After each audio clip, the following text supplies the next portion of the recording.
하나님의 평화가 여러분과 함께하기를 주의 이름으로 축복합니다.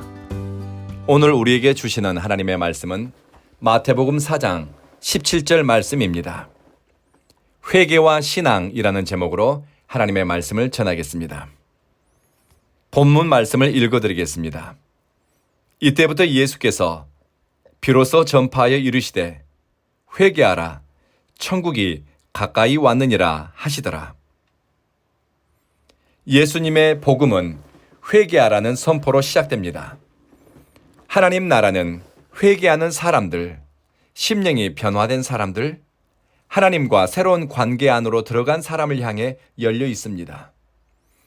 흑암에 붙들려 빛을 등진 채 사는 사람, 죄와 사망의 권세에 길들여진 채 돌이키지 않는 사람은 하나님 나라가 임하는지 그 낌새를 알아차리지 못합니다. 죄를 아파하고 미워하며 새로운 피조물로 회복되기를 간절히 열망하는 사람에게 예수님은 길이 되고 진리가 되고 생명이 되십니다. 우리가 교회에서 자주 사용하는 회개에 대해 오늘 말씀을 전하겠습니다. 회개, 참회 없는 종교는 없습니다. 대부분의 고등 종교에서는 그리고 영성 전통에서는 변화된 삶, 현재보다 더 진보한 삶을 사는데 회개 혹은 참회는 중요한 요소라고 강조합니다. 회개는 일반적으로 내적인 회개와 외적인 회개가 있습니다. 이 두 가지는 분리되지 않습니다.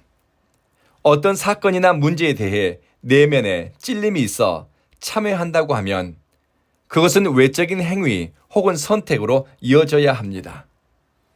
누군가에게 상처를 주었거나 악한 일을 행했다면 이 일로 하나님 앞에 참회하고 용서를 구한다고 합시다. 이 회개 기도는 하나님 앞에 고백한 것으로 마무리되는 것이 아니라 상처를 준 사람에게 용서를 구하는 행위로 이어져야 참된 회개가 일어나고 화해 그리고 영적 진보가 일어납니다. 그런데 이렇게까지 하려면 마음이 편하지 않습니다. 번거롭고 마음의 불편함을 감수해야 하지요. 맞습니다. 회개는 원래 불편한 것입니다. 성경에서는 참회하는 사람은 죄를 뒤집어 쓰거나 옷을 찢은 채 기도한다고 합니다. 금식하며 참회합니다. 편안하게, 느긋하게, 유유자적, 마음 편하게 회개하는 사람은 없습니다. 자존심을 비워내고 겸손하고 애통하는 마음을 채웁니다. 비난받거나 사람들의 따가운 시선 혹은 불편한 이야기도 회피하지 않습니다. 일신의 편안함을 내려놓고 감정의 불편함을 감수하면서 하나님께로 향합니다. 그만큼 변화된 삶에 대한 열망이 크고 죄에 대해 아파하는 마음이 크기 때문입니다. 회개한다는 것, 참회한다는 것은 단순히 잘못을 시인하고 반성하는 행위가 아닙니다. 회개는 내가 변화하고 싶습니다 하는 열망을 몸으로 표현하는 선택입니다. 회개는 죄로부터 돌이키고 싶습니다. 그릇된 삶을 돌이키기 위해 아픔과 불편함도 기꺼이 감수하겠다는 의지의 표현입니다. 그래서 예수님의 천국운동, 하나님 나라의 첫 번째 메시지가 회개하세요입니다. 베드로도 성령 받고 변화받아 설교를 할 때 사람들에게 외쳤던 일성이 회개하세요였습니다. 회개는 문자적으로는 방향을 전환하다, 돌아오다 또는 단념하다라는 의미를 가지고 있습니다. 이것은 잘못된 방향에서 옳은 방향으로의 전환입니다. 하나님 없는 삶에서 하나님과 동행하는 참된 삶으로 돌아오는 것입니다. 그리고 그릇되고 죄된 삶과 선택, 쫓았던 가치를 포기하고 단념한다는 의미입니다. 어느 유대인 학자는 회개를 4단계로 나누었습니다. 첫째 단계는 죄를 고백하고 인정하는 것입니다. 두 번째는 저지른 잘못에 대해 얼마나 후회하고 안타까워하는지를 표현하는 것입니다. 세 번째, 다시는 죄를 짓지 않겠다고 다짐하고 결단하는 단계입니다.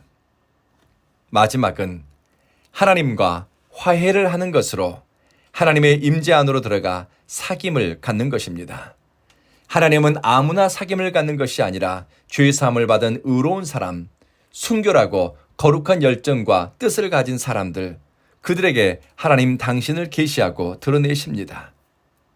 회개는 하나님의 용서에 대한 확신과 변화된 삶에 대한 기대와 믿음을 가지고 시작됩니다. 그러니 회개도 믿음이 있어야 할 수 있습니다. 그리고 하나님의 사랑과 죄사함의 은총을 통해 새로워지고 회복이 일어납니다. 하나님은 회개하는 사람을 어여삐 여기십니다. 하나님은 악인이라 할지라도 바른 길로 돌이키는 것을 기뻐하십니다. 예레미야 선지자를 통해 전해준 하나님의 마음입니다. 예루살렘아, 네가 구원을 받으려면 너의 마음에서 악을 씻어버려라. 네가 언제까지 흉악한 생각을 너의 속에 품고 있을 작정이냐? 하나님은 예루살렘이 그리고 사람들이 세상 탓, 시대 탓, 네 탓, 내 탓, 핑계와 변명을 그치고 하나님께 돌아오기를 기다리고 또 원하셨습니다. 이 마음은 이 시대를 살아가는 우리들을 향한 하나님 아버지의 마음입니다. 참된 회개는 변화를 위한 행동, 선택을 요구합니다. 예레미야 4장 3절에 유다 백성과 예루살렘 주민아, 가시 덤불 속에 씨를 뿌리지 말아라. 묵은 땅을 갈아엎고서 씨를 뿌려라. 회개하지 않고 그저 좋은 설교 들으면서 그렇지, 아멘 하면서 고개 끄덕끄덕 하는 것, 죄에 대해 아파하지 않으면서 착한 척 하는 것, 죄에 사로잡힌 자신의 실체를 깨닫지 못하고 그저 종교 행위에만 충실한 것, 가시 덤불 속에 씨를 뿌리는 것과 같습니다. 바른 회개는 묵은 땅을 갈아엎고 씨를 뿌리는 것과 같습니다. 예수님이 말씀하신 옥토밭, 열매 맺는 좋은 밭은 저절로 되지 않습니다. 옥토밭의 시작은 회개입니다. 하나님 나라 운동의 첫 시작은 회개입니다. 내 심령 속에 자란 죄의 쓴 뿌리를 잘라내고 악하고 독한 마음의 돌을 뽑아내는 부지런함에서 좋은 밭이 만들어집니다. 저도 어렸을 때 소에 쟁기를 채워 밭을 갈아본 적이 몇 번 있습니다. 어설픈 농부, 게으른 농부, 밭을 갈고 싶은 마음이 없는 농부는 쟁기를 땅 깊이 넣지 않고 슬슬 표면만 긁듯이 쟁기질을 합니다. 언제 그의 게으름과 그의 행위에 진심이 없었다는 것이 들통나는가? 추수할 때 보면 티가 납니다. 열매가 빈약하지요. 땅의 힘, 지력이 딸리니 곡식이 부실합니다. 그러나 밭갈이에 진심인 농부는 힘들더라도 쟁기를 깊이 박습니다. 그리고 고랑을 깊이 갈기 위해서 집중합니다.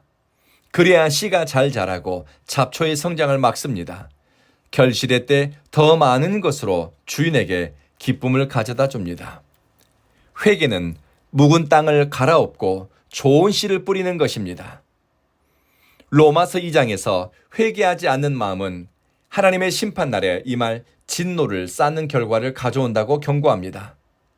늦춰진 회개하지 않아도 불편함을 못 느끼는 사람은 어쩌면 하나님의 징계와 심판이 이미 임했는지도 모릅니다. 하나님이 놓아버린 인생은 그가 죄 가운데 행하도록 내버려 둔다고 합니다. 죄를 깨닫지 못하는 어리석음과 어디에서 매듭을 풀어야 할지 모르는 무지와 죄에서 돌이키기를 거부하는 마음이 하나님의 징계를 가져오는 결과를 낳습니다. 말씀을 마치겠습니다. 예수님은 이제 천국 복음의 시대가 왔으니 너희는 묵은 심령의 땅을 갈고 복음의 씨를 받아들일 준비를 하라고 합니다. 예수 그리스도의 말씀이 우리 심령에 뿌려지고 30배, 60배, 100배의 열매로 나타나기를 열망한다면 진심으로 참회하는 일에 그리고 일상을 성찰하는 일에 뜻을 두시기 바랍니다. 애통하는 마음으로 상한 심령으로 주님께로 향하는 사람에게 하나님의 품은 열려있고 하나님의 선하심과 인자하심이 그를 사로잡을 것입니다. 기도하겠습니다. 자비하신 주님, 별것 아닌 것 같은 그릇된 습관, 열매 맺지 못한 언어 습관, 선하지 않은 마음 씀씀이, 오래 묵혀두었던 나쁜 감정과 해결되지 않은 죄에 대해서 인식하고 회개하는 용기, 죄사함을 구하는 선택을 하게 하소서. 사랑하는 주여, 우리 온 교회에 모이는 성도들은 상한 마음, 애통하는 마음으로 주님께 향하는 일에 주의를 기울이니 주님 앞에서 흘리는 눈물의 능력과 비밀을 경험하게 하소서.